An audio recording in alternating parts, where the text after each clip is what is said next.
Freshman rep. I am a Shepherd. Shepherd, rep. middle school rep. Yeah. Yes. So I'm Holly Aronson. I am the Shepherd rep for Deerfield Parent Network. And actually I'm the outgoing Shepherd rep because I have an 8th grader. So I'm sitting on this panel as the moderator, but mostly I'm going to be listening and taking copious notes because I would be over there. I have a junior at the high school, and I was thinking, I've done this, but then I realized they're two very different kids, and it's a very different experience of a transition. So I'm going to be listening very carefully. I'm going to take a moment to introduce the panel, and then we're going to talk. We have like a kind of a script that we're going to go through with a lot of information, and then we're going to leave time for a lot of time for questions afterwards. So, and we're going to get through before 8:30, I would imagine. So, we have two parents here. We have Sue Keating and Michelle Culver. And You're freshman. Freshman. Yes. Glynis Hirsch is a counselor at DHS and also a DHS parent. Brian Verisario is the student activities director at DHS. And we have 3 freshman students here who will be a great source of information. Maddie Offner, Trent James, and Grace Slazinski.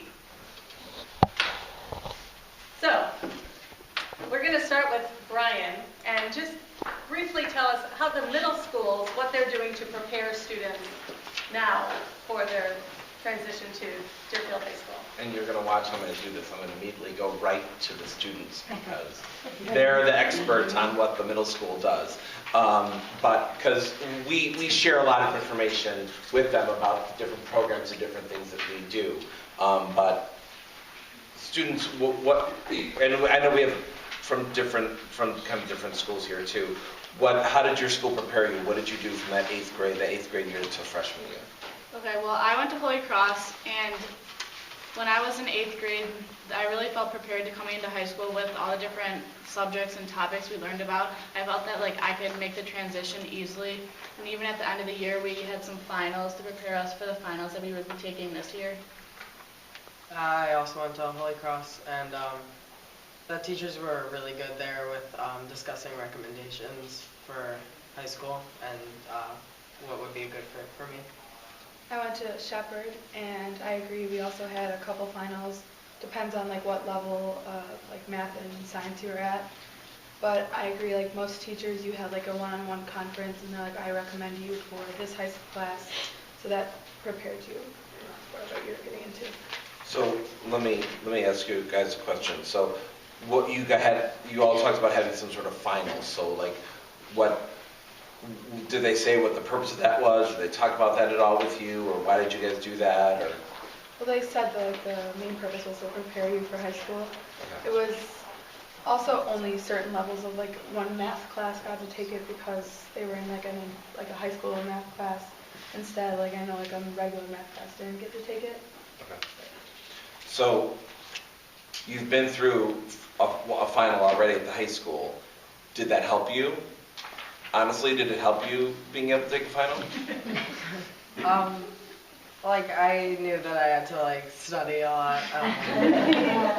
So I knew using the finals that I took in middle school, how to gather all the information together and organize it so I could take the finals in high school. I don't know if it was just the finals. I know we had ISAT testing, which we took since 3rd grade, so that was obviously not as important because it didn't determine your grade anyway, but it was a good sense of what it was because that's what you went to school for. You had that all day and left to make some of the finals. Okay, because I always know it's on people's minds, finals. How awful is it? I think that it's not as awful as people think it is, because really you only have 2 or 3 periods a day, and then you take your final, and then you have the rest of the day off. So as long as you prepare for it and start studying pretty far in advance, not too far, maybe a month or a couple weeks, you just start slowly preparing yourself, you should be fine. I actually liked finals week, the schedule and stuff, and preparing for it I took a lot of breaks, and that was good. I was able to stay focused when I was studying, so that helped me a lot. We all like the finals week because, I mean, we don't like the tests, but the actual classes, if you only have like the first day is like your first 3 periods, and if you have like a gym class or an advisory class or something, you don't have to come in for that class. So when you have, like, some people didn't even have like a full day where they didn't have to go to school because they had 3 different classes that didn't require them to take a final. So that was nice. The schedule was really cool. And you had no homework, so, and that's Right. Well, I know, 'cause that's always one of the biggest questions on especially parents' minds is, are they going to be prepared and ready for finals, and that whole finals like kind of situation, that difference between 8th grade and freshman year. And not all, but a lot of kids go, gosh, I love finals week. It's the greatest. We don't have school on Monday. We don't have school on Friday. Only had to go to 1 period on Tuesday. Fantastic, you know. They have said, but finals can also be very stressful. Before finals. Yeah. Don't ask about that. We're going to skip over that. No, the week before finals is a little bit more difficult, but yes, but finals week is. Anything else that you could think of, like during your 8th grade year, that was helpful for you before you came to the high school? Well, maybe just really the teachers were like preparing you for what classes you would be in the next year. So they would let you know, like, if you wanted to be in an honors class or just a regular class, whatever the teacher thought was like good input, because they had been watching you all year long. So since they like knew what you could do, they could prepare you and put you in what would fit you best. I just remember all my teachers like reiterating a lot, like, this is what you're going to need to know this for high school, you're going to need to know this for high school, and more stuff advanced, like the constant reminder was like helpful, and needing to know like more advanced stuff, I guess. And I know that our staff goes over and meets with the middle school staff as well too, and talks about placement and classes and different things like that as well.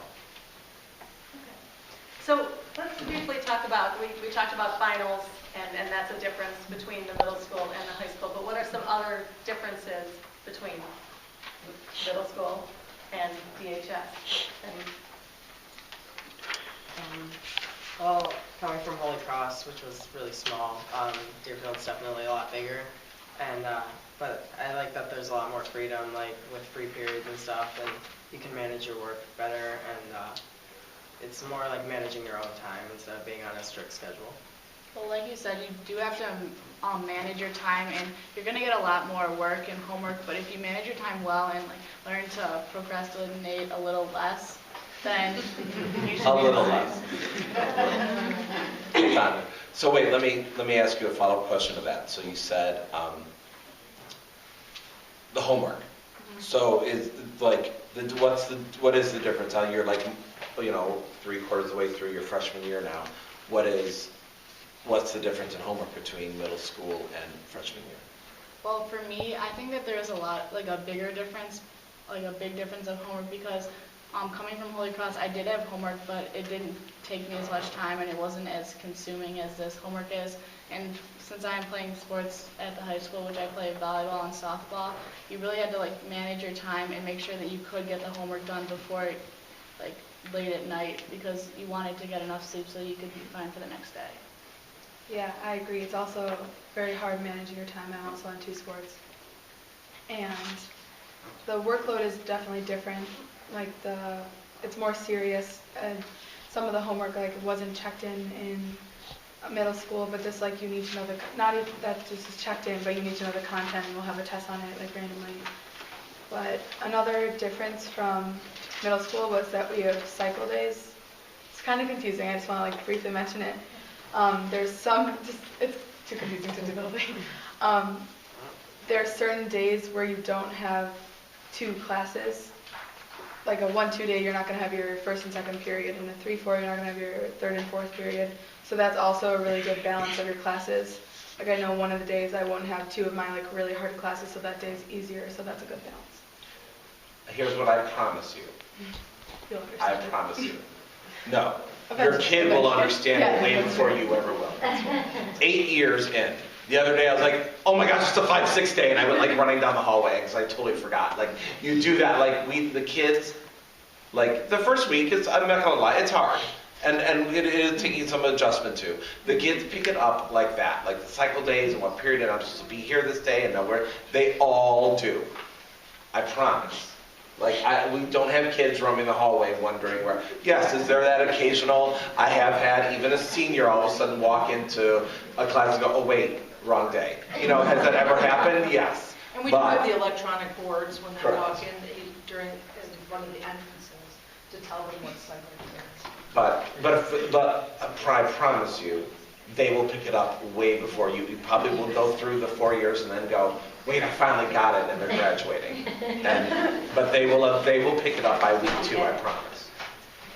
If you take a look at the goldenrod handout that I gave you, Some people came in later. there's quite a few points on there that I've listed as differences between middle school and high school. And obviously, you won't be able to read everything right now, but there's certain things that I think are bigger themes in terms of expecting our students to take more responsibility for their things. They're going to have an expired calculator. They're going to have a Chromebook. Those things need to be charged up every single day. They're going to need to bring their books. I mean, there's just so much that they need to prepare for each and every day before they ever even leave home. So I think that the piece about just in general taking more responsibility for being prepared for school is a big deal. And I also think that in general, there's a shift that students have to be prepared for. Now, for example, when they're absent, they need to go up to the teacher or email the teacher and really initiate that contact with our staff instead of waiting for someone to come to them, which tends to happen a lot in middle school. Now we're going to reverse it, and they're going to have to take those first steps to initiate if they need assistance, if they have a question, if they need to make an appointment with a teacher. And I think that that's just really good self-advocacy on their part, and I would encourage you, if you have the opportunity now, to have your kids do that now and start learning how to do that, because in a short amount of time, the tables are going to be reversed. What are some of the ways that you communicate with your teachers right now, or that your teachers communicate with you? Email is a very big thing, and once you email them, if you need like further guidance or something, then you go and meet with them. Teachers are very flexible and they're like considerate when you have like an absence, if you're sick or something like that. They're very considerate of like you missing days, so they try to do your best to catch you up. So emailing, and then if you need to go see them. A lot of them have like a schedule, so you can check that. You don't have to like talk to them. You can see what the homework is for that day. And I know for like our physics teacher, he has like a community page, so you can see the homework and the documents that we used in class and the lectures that he went over. He makes them into videos and puts them on page. A lot of teachers. Yeah. So, I mean, there's a lot of it. I think that is sometimes a big difference with students, that we communicate, there's a lot of communication between the students and the staff via their school email. And there's an expectation on both for teachers and for students to check and respond as soon as possible. It's not always immediate, but it's as soon as they can. And then there's also a lot of things that are on their websites. Google Classroom, they have other pages and different things where students go to. I think there's also now different ways that students turn their work in. We have turnitin.com, and we have WebAssign, and there's a whole lot of ways. So the student really has to follow the teacher's directions very carefully about how to turn work in. It's not just, here it is. And I also think that now many teachers will expect students to do their homework, and it doesn't always count, but it does have to be done. And so we have to work with our incoming freshmen to talk about it's really important for you to get this work done, whether you get points for it or not, because you need to know it for the quiz or the test. Great. There are a lot of important dates to know, and the search has graciously put together Hey, thanks, Chief. So everybody have that? Tried to go with the spring colors. So I tried to list as many important dates. I know a number of your students will be going to summer school, and that will run from June 15th to July 24th. There's information there on the bus service. Lots and lots of sports camps this summer. So if any of your kids are interested in sports camps, I would definitely go onto the DHS website under athletics and look for those dates and times. I have the fall sports tryout. Probably as important dates for all of you, the student schedules will be up on Infinite Campus around August 10th. So don't bother looking all summer for their schedule. It will not be there. We're busy balancing classes in the summer, but around August 10th. And then once your student gets that schedule, you actually could come over to DHS and walk the building so that your student is familiar with where their classes are. And they're going to get that again during the Warrior Welcome time for them.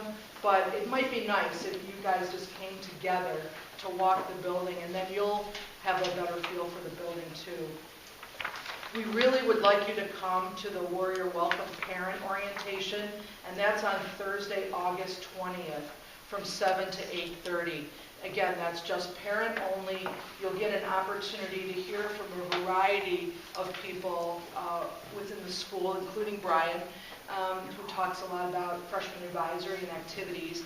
And then you'll get a chance to meet your son or daughter's counselor. There'll be an information session with the counselor, with the freshman advisory teacher, and usually the seniors for that advisory. It's really just a lovely evening where we're able to give you lots of information about what's going to go on the next day during the student orientation, which is on Friday, August 21st. So as you're planning your summer vacation, you need to make sure that you're back for the 20th and the 21st. And then the first full day of school will be Wednesday, August 26th. In order to keep all of you in the know, we actually have a freshman morning parent program that we run each quarter. And the tentative date for that would be Wednesday, September 2nd. We usually meet from 9:30 to 10:30, and we give you all of the information that you need to know for that quarter. So we break it up into chunks, and you're able to ask questions.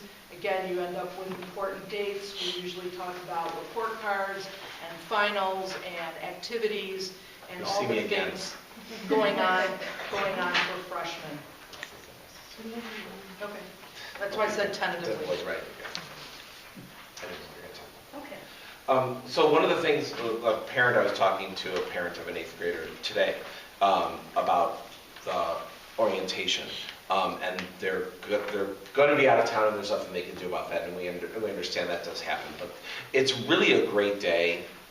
Good, I'm glad you're nodding your head. I totally did not pay them. I'm paying them. No, like it's a great morning. It's like a little chaotic, but it's also a lot of fun and a great way for your kid to come in, meet everyone in their advisory, meet their seniors. It's the first time they get to realize that seniors aren't big, scary, awful human beings. That they actually are kind and caring at times.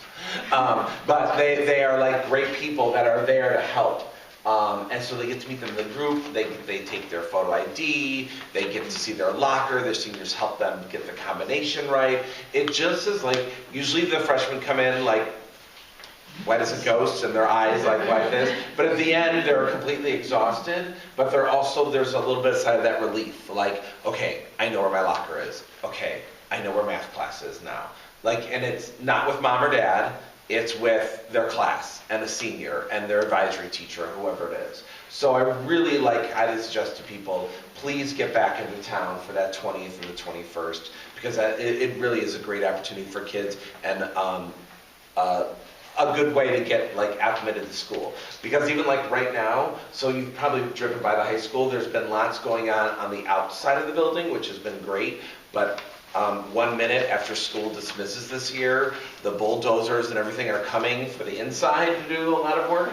And I don't even know, like I run orientation, and right now they've told me, we'll tell you the day before where you're having it. And I'm like, okay, good. Thanks. So like, it's gonna be a little bit of a mess this summer. It all will get done in time, but we're probably gonna have to move things around, and there's gonna be hallways that aren't open right away, but we'll get there. But orientation is gonna be that kind of like nice time to do that. What did you guys think of what was orientation like for you? It was the first, like, it got me to know my advisory, which was the first, so it was the first class that I got to know, like, completely. And the advisors took me around the school and, like, showed me where my classes would be and my locker, and I got to know, like, the seniors. And so they've been a big part of, like, advisory and throughout the year, helping me out with, like, making my 4-year plan and stuff like that. So I got to know them for the first time, and that was a really good opportunity.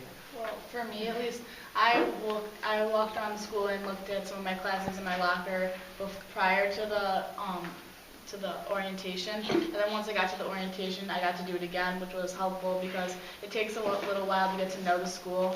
And you might think where things are, you think you know where they are, but then you find yourself lost a little bit. But after a while, you get really used to the school, and the more you do it, the better it is. So I even went around the school with like a couple people, some sophomores now that I knew from like prior years. I went around with them and they showed me where everything was, and that was really nice. Yeah, I agree. I think it's a good idea to find someone like older or like cousins or someone to either walk around again after the orientation or maybe before, just to get a feel for the school. But the orientation was like, if you didn't walk before, it was good. It was very overwhelming because you thought like the hallways were like never ending and you didn't know where it would go. But once you got used to it, the seniors were very like willing to help you no matter what. And yeah. And you get donuts. Yeah. And there's donuts. I also want to put in a plug, like, you know, how Carol talked about the DPN website. I would encourage you to bookmark the DHS website because you're going to be on it all the time. And that's how you're going to know what's going on. I mean, you'll get various emails.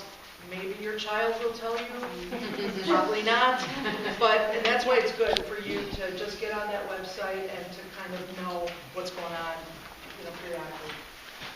So we briefly touched on these dates and the orientation as a way to really get your student comfortable with DHS. Some of the things that were on the dates, let's talk a little bit more about starting with summer school. Did any of you do summer school last summer? No, I'm doing it this summer. This summer? You did not I either? did not do it last No, semester. none of you guys did summer school this year? Okay. Okay. But we did the sports camp. Oh, but you guys did sports camp? All right, well, let's talk about that. Yeah. I think it's a good way. I mean, there's gonna be some sports that you know you're gonna want to do, but I at first like was deciding between 2 sports for fall, so I tried both camps. So I went to the field hockey camp and the tennis camp, and then you get like a feel for the sport. So if you really like one sport, then you're gonna know you want to try out in the fall. And then same thing with the spring and winter sports. You can do a camp for that, and it's a good way to get to know the sport and if you really want to play. Well, I did the volleyball camp during the summer because that's my fall sport, and I really liked it. It was a good way to introduce you into the sport, and it allowed you to see like what the atmosphere and what the play was going to be like during that fall. And it allowed you to get introduced to like your teammates and get to know the people that were going to be trying out, which could potentially be the people on your team. So that allowed me to get to know people, and it's a good way to get into the high school because if you like are planning on making new friends, meeting new people, that's a good way to introduce you. And I think that oh, great. No, Oh, no, I didn't do it. Oh, you didn't do it? Okay. That's okay. Did you want? No, I was just asking if either of your kids did. My daughter didn't do summer school, but I do know a lot of incoming freshmen do sign up for summer school. And it's a great way for them to already be in the school, get familiar with the layout. So I'm not sure if anyone here is someone that's going to do summer school. My son is doing summer school. Oh, yeah. Lots of kids do, and the benefit of kind of like all the construction is that DHS is going to be less of a mess than HPHS. So it's been with us the past couple of years and will be for the next couple, I believe. So we're going to have summer school by us for at least, we have it this year and probably at least for next, I'm assuming. So whether you play sports or not, the summer school or doing a sports camp can be really helpful. And I think there's sometimes that intimidation of, well, I might not be that good at that sport, and but come out, that's what it's all about. Like, we don't expect freshmen to have every skill. We don't expect freshmen to come in like being a star player. Like, we want them to come in and try out. And there's so many people who walk into high school never playing a sport ever before, or getting involved in activity, which we're talking about a little bit, until they come to high school and end up loving it and doing it for 4 years. And there's also people who go to the camps or don't go to the camps, and then they decide that they end up wanting to do the sport, so you don't need to do, like, he is on volleyball and he didn't do the camp, so also it's the opposite. If you try camp and you really don't like it, you don't have to do it, it's just try and fix it. How long are the camps? How long in duration? I think they're usually about 2 weeks, depending, Depends on what camp it is. or 3 weeks, depending on like which ones you go to. Because sometimes there's different ones, like they're right before school starts, or there's a couple in July, I think. So it depends on which ones you're attending. And they're all listed on the website, on the DHS website, in the athletics, and then it will show sports camps. And then another way that students can get more comfortable is by participating in a fall sport or marching band, which those start typically just before the school year starts. Right. For activity-wise, marching band is one of the only activities that starts early. Most of our activity programs don't begin until a week or two until we get started into the school year. And mainly it's because we're trying to spread things out a little bit and not overwhelm every kid that first day of, here, join this, and get involved with this. Like, we're trying to get them into a schedule and get started. So we are, and they're going to find out all the activities. I personally go and visit every single advisory and talk to every single freshman, being the activities director, and tell them what's available, show them. It's all electronic now, but in the past we've had like a little handbook, but now they'll be able to open up their Chromebooks and be able to see our entire program. It is now all with live links, so if they're interested in something, they'll be able to click right on the sponsor's name and their email will open up, and they'll be able to shoot them an email and ask them any questions. And it also will give you like the times and dates when it normally meets. When it is, because some activities start in September and you go all the way, and some are just a couple months, some start in November and go through April. It just kind of depends. But all that information will be given to your students very early in the fall, so they'll get to see what we have for activities program. But I think, in talking with the kids and going to see that, one of the biggest ways to make them feel comfortable is getting involved in something. Some people make the mistake of going out and doing 15 different things, and that's not necessary, and that's especially not healthy for some kids. But for others, it works out great. But at least finding one thing at the high school that you love, that you can connect to, is all that really matters.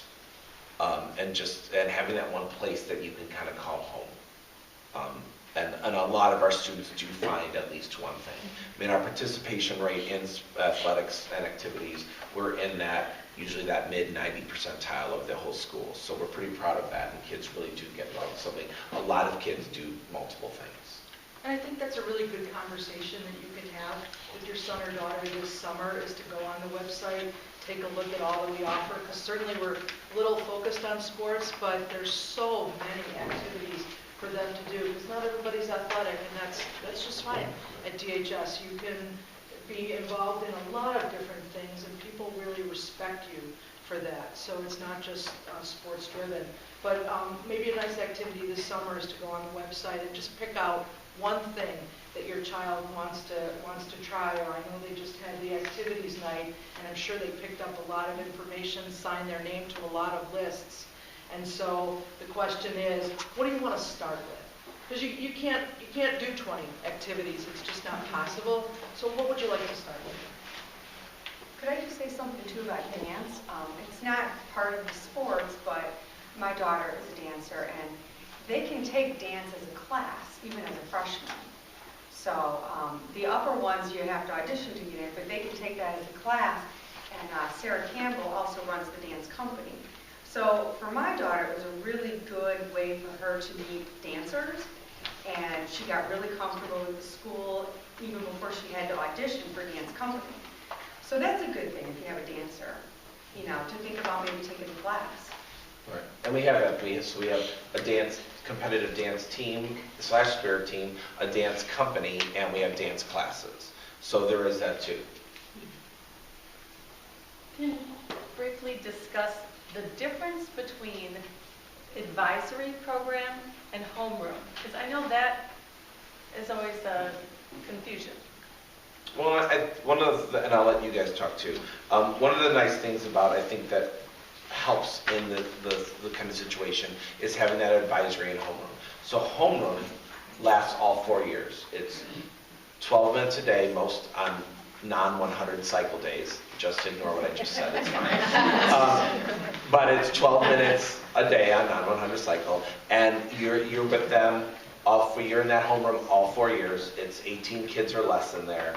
And then, like, I have a senior group, so we graduate together. Did I say something? Oh. So it's the same group. It's the same group of kids for 4 years. So I've had this class since their freshman year, and now they're seniors. And we've been together every day. It's a great bond. It is a great bond. And then, so we will graduate. Now, my seniors are mad at me because they've realized that my last name is Verserio, and that means they're in the back. And that will be one of the last people. They can't go by B for Brian. I know they cannot go by B for Brian. They have to go by B for Verserio. Yeah, they're not happy with me right now.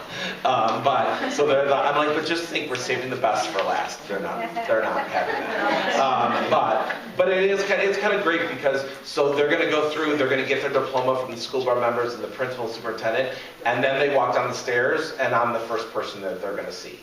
And it's just kind of nice because we get to give them a handshake or a hug before they sit down after they've gotten their diploma. It really is special. This is my 8th year, so this will be the 2nd time I've been through it. And it's really nice. And I started with my freshman year there, my first year, so it was great.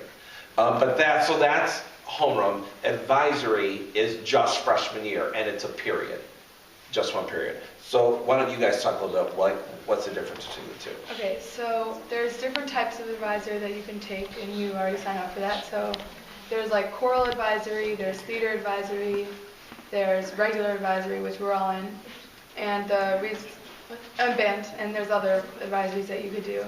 And we really enjoy advisory because it's like a good atmosphere, people are very nice, and it's also a study hall. So it's a time of the day where you can get all your homework done. And I hear your teacher's amazing in there. He's our teacher. So it's a good way to it's a good way to get homework done, and then comparing it to homeroom, which is just 12 minutes, which is still fun to just talk to people, talk about school, listen to announcements, and yeah. Well, in homeroom, you hang out, and your teacher just tells you what's going on around the school, and sometimes on the TVs we'll have announcements from WDHS, which is the news of the high school, and then they let you know what's going on, and sometimes they'll even talk about what's going on in globally. And in comparing to advisory, which is, like Maddie said, a study hall, you just it's a little break in the day, and if you don't want to do homework, you don't have to. You can just sit there. We go to the caf every day, which we can get food and come back, and we just get to sit there and do whatever we want. So if you want to use it as a study period, you can, but if you don't have to. The music and theater advisories are different. And so truth in advertising, they have a curriculum, and man, they are going to sing or play their instrument or play theater games, and there is not study time. Well, in the And the first half of the year in advisory is very different, and a regular advisory is very different than the second. The first is jam-packed with a million things. Counselors are coming in, principal, deans, other groups are coming in to talk to them. We do everything from suicide awareness to working on their four-year plan. So all these kind of things happen during that advisory time. That's the full class that meets every day except for their non-cycle day. No matter what advisory you're in. No matter what advisory you're in, you are going to meet with your counselor, you are going to meet the principal, you are going to see the deans. There is theater and the music, any of the arts advisories have a separate curriculum on top of the advisory curriculum. So they're not going to have a study hall. They're Right. So the times that they have studied, they don't have that day of summer. Yeah, they also get a credit, so for fine arts or, yeah. I'm a little confused. We understood, my son's going to be in band advisory. We understood that it was a full credit. Now, Yeah. Yes. it is a full credit. Yes. He gets a finance Somebody credit. sent out an email, and I don't know where it came from, I'll have to go check, stating that the band and orchestra are half credit. And I was totally confused. I thought, they're getting credit for this advisory. They are getting They credit. are. Okay, all right, thank you. You signed up for the right thing. And that's again, and those are other kind of good ways. If we suggest, if your kid is interested in the arts, that they should sign up for an art or one of the arts advisories. If they don't like the arts, I wouldn't suggest putting them in there. And especially the one that I think that goes most is theater. But Yeah, you a know, lot of people did theater. a lot of people do theater. Like a lot of freshmen that I was friends with did it for the credit, and like they knew it was going to be fun, and they like it. Great. Let's move on. We've talked a lot about ways that the students can get more comfortable. Let's talk about some ways that the parents could get more comfortable with the whole transition of high school. And one of the great ways, Glenn has briefly mentioned these morning programs, the counselor programs. So I don't know if you've been to these, or two parents, or... Yeah, I think really DHS does a really great job offering a lot of opportunities for incoming parents. That's one thing I was impressed with. They have, the Warrior Welcome that you can do in August, I highly recommend, because if you've never been through the school, you get a chance to walk through the school, and it's a little overwhelming as even a parent, but then you also get to meet their counselor, which is fantastic. And they give you a lot of information about clubs, about sports, about all the parent organizations are represented there, so if you want to join DPN or PTO, Friends of the Arts, there's sports boosters. So that's really great. And then they do the morning meeting that she was speaking of, and I've attended them. They're great. They give you an outline of kind of what you can expect for that quarter. And I believe a counselor runs it. So it just gives you a lot of information. You can ask questions. They always have someone you can contact. It's so great, the information they give you. So you never feel like, who do I turn to? What's coming up? They're providing you with information constantly, so it makes you feel at ease, so then you can then help your child be like, don't worry, we can handle it. We know who to contact. So I thought the morning meetings were really great and worthwhile. Yeah. Is that when we walked our, was it the August meeting that you walk your kid's schedule? No, that was the open house. Or was that the open house? Oh, okay, because that was great Which too. is crazy. Then you meet each child's teacher. Yeah. From there to there every day. Wow. Right. And when you're in the school, there's other students that are always around to provide information. And they'll tell you certain things like, I use my locker, I don't use my locker. And, so it just helps you, I think, get at ease that your child's going to find their own way of how all the logistics are going to work for them. And whatever way they choose is what works for them, and that's fine. No one person does it the same way. Right. So, you're just being in the school makes you comfortable. And Deerfield Parent Network. Yeah. Deerfield Parent Network also they have some morning programs and also some evening programs. And I know it's difficult always to find the great time because sometimes we're better for others, but we try and alternate so we can. And they do grade specific things. So they'll have a homecoming 101. So if it's the first time your kid's going homecoming, there's a freshman finals, kind of a brief on, what you can expect from finals as a freshman. And then as you go up to sophomore, junior, we do like college preps, those sort of programs as well. In the event that you can't make the meeting at the scheduled time, is this information available? Well, through Deerfield Parent Network it is, and I believe if you can't make the morning meetings, They get posted onto the website. Yeah. The PowerPoints get posted onto the website, and then if you need more information, then we would encourage you to call your son or daughter's counselor. So it's on the Deerfield High School website? Yes. Another thing that I found so helpful, and I imagine our new principal is going to follow this pattern too, we offer, the PTO offers lunches once a quarter, I believe. And so you bring your lunch, you get to meet other parents, you hear some of the questions that people are bringing up, you can bring up questions. It's a really nice Q&A with the principal. That person will get to know you. It's really a great opportunity to be involved in the high school and get to have your questions answered. So I would encourage you to do that too. and it's informal, so it's, like you literally are sitting at a round table and everyone's just talking and asking the principal questions. So I also found those to be really interesting and helpful. And just one tip about those, the lunch with the principal. No one Sorry. brings their lunch. People don't bring their lunch. Yeah, the teachers do. But yeah, so I went the first time, I brought a whole plate, and I was the only one with food. So everyone has their bottles of water. Bring your Okay, so now I'll go back to the But if I could just say, if I could call your attention to the acronym JAR, that's on one of, I think, the fourth page.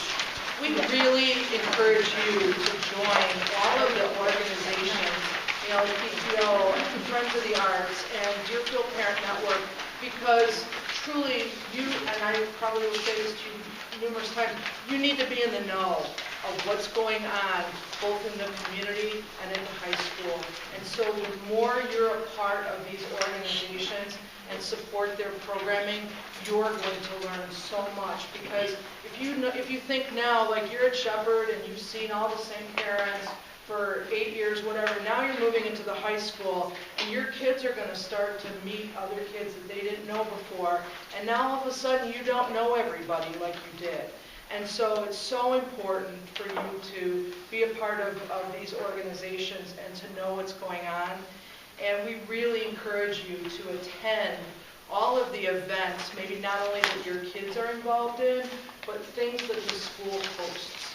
Because, one, they're incredibly enjoyable. We want you to have an enjoyable high school experience with your child. And so, get to those theater events. Get to some of those sporting events. Get to programs that the high school offers. And like I said, you'll really enjoy that 4 years as well. I'm looking at the next thing. Introduce yourself to your child's counselor. Yes. Yes. Yes, that would be a lovely thing to do. Yeah. How are the counselors selected for the children? Well, technically they're not selected. So what happens is the students are assigned to their advisories, and then the counselor is assigned to that advisory. Oh, I see. And then after freshman year, we just stay together all 4 years. So that's how that works. And I would say maybe not on the first day or the second day of school, but somewhere maybe in that first month or two, pick up the phone, call your son or daughter's counselor, introduce yourself, tell that person a little bit about your child, and start to create that dialogue and that relationship. It's really going to benefit both sides immensely because it's just a nice way for us to get to know you, for you to get to know us as a person. And then if something comes up, maybe you've heard a rumor, maybe something's going on with your child, maybe you have some personal thing that you need to share, or maybe the counselor needs to tell you something about your child. Now that relationship is already built. And so it's really a great opportunity because you're going to spend 4 years together with that counselor as well. What kind of contact do the kids have with their counselors? Quite a bit, actually, and I can let the kids talk about that, but the counselor is in the advisory quite often through February and March, so they're going to see their counselors a lot through the beginning of the school year. They're going to have individual appointments with their counselor to get to know that person. We're going to do four-year planning, we're going to do registration, and then as the years go on, we see the kids quite a bit in different venues. And so, like right now, a lot of the things, the all group kind of stuff with the counselor has ended. We don't do as much right now because we're almost at May 1st tomorrow. So we don't really see her as the whole group. But I think our counselor has probably been in almost every day last week, and this is because she was pulling kids to talk about something, or someone was going to see them. So like advisory is that great kind of time to meet with the counselor and talk. And then homeroom kind of takes over for that sophomore through junior year. So counselors come in the homeroom to meet with them and talk with them, or they use that time to go see their counselor if they need something individual. You briefly discussed the four-year objective. The four-year plan? The four-year plan, that's what I meant. Yes. Oh, the four-year plan is so much fun.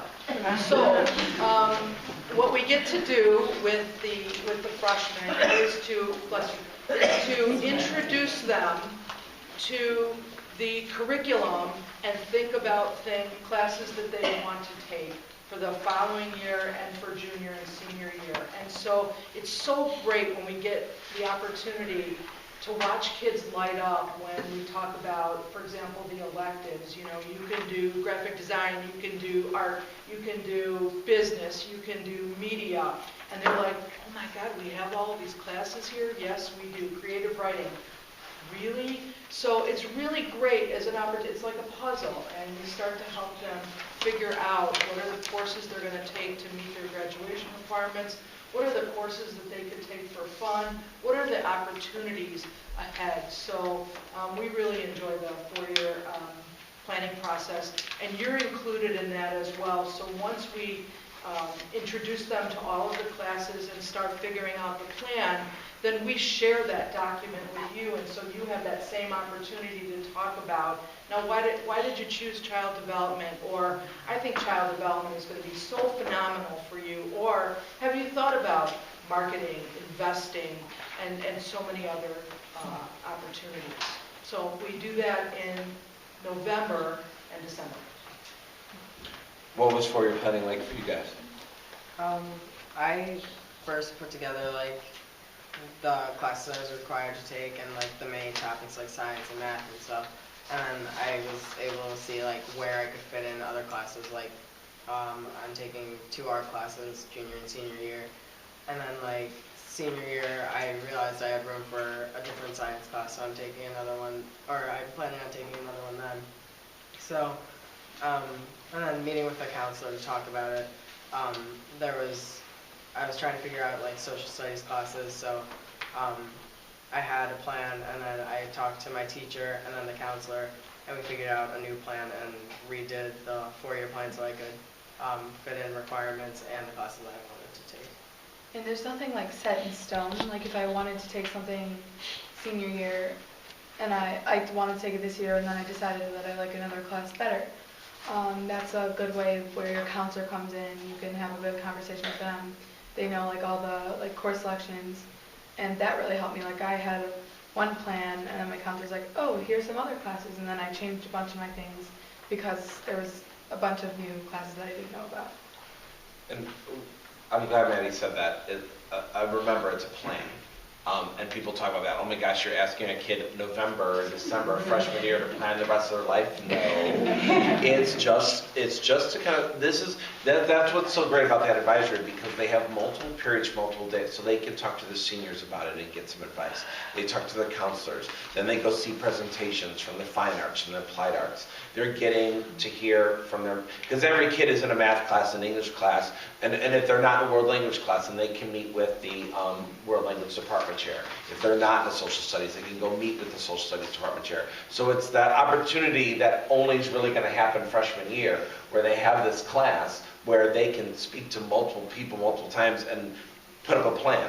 I don't remember, maybe you guys remember this year, Gloria and Taylor are our senior advisors. So I don't remember what their 4-year plans look like and compare like what really happened and what. Sometimes it's identical. Sometimes seniors are like, I did exactly that. I didn't change one thing. And some are like, yeah, I did nothing on it. Like that, like in the sophomore year, yes, and then after that, I changed my mind and I went in a different direction and blah, blah, blah. And, Perfect. right, Yeah. so it's okay. But at least gets them also thinking about planning and researching and taking responsibility and doing those kind of things. Yeah. Anything else you guys want to add about? Taylor's was, I remember seeing his was completely different than what he had Okay. freshman year, so. Well, also, if you put in a period which you could have like a fine art or applied art, it doesn't really have to be like exactly what you want to do. I know that thinking about my schedule, I was thinking about taking an art class or something else junior, senior year, but now I'm thinking differently and like looking into architecture and that kind of stuff so that you can always change it and you can always make sure that like you get everything in that you want to. Yeah, I changed mine like 3 or 4 times just within the month that we were doing it, and I'm sure I'll change it again. So. We'll quickly talk to the parents here about helping your child navigate through activities, sports, classes. Well, I think what Brian said is important. If you did go to activity tonight and they saw 10 things they thought would be fabulous, they clearly can't do that. So it is important to say, that's great, you want them to dabble, you want them to try different things, but you do have to remember they will have a different, schedule as far as their homework is concerned. So I would just be really open with them and talk about what their interests are and how you can make it all work, and also set the expectation that you can't do all of that. But yeah, just be open with them and talk about it. I think what the students mostly want to do is just kind of express how they're feeling about going into high school and what they're scared of. And so I think if you just talk about it and work on the schedule together, I think that's a great way to go about it. Yeah, I would agree. I think a lot of kids now sort of have an idea about what they like to do, whether it's a particular sport. A lot of kids have been doing the same sport for years. That's always their option. Some things you can dabble in for just a couple of months. Some things are more a longer commitment.